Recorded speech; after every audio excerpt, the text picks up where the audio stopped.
How to fix Pokemon Home error code 8807. 1.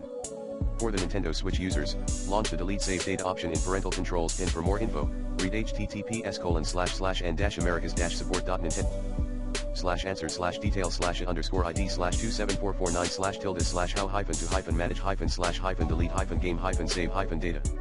How to manage/delete game save data. Then, relaunch the Pokemon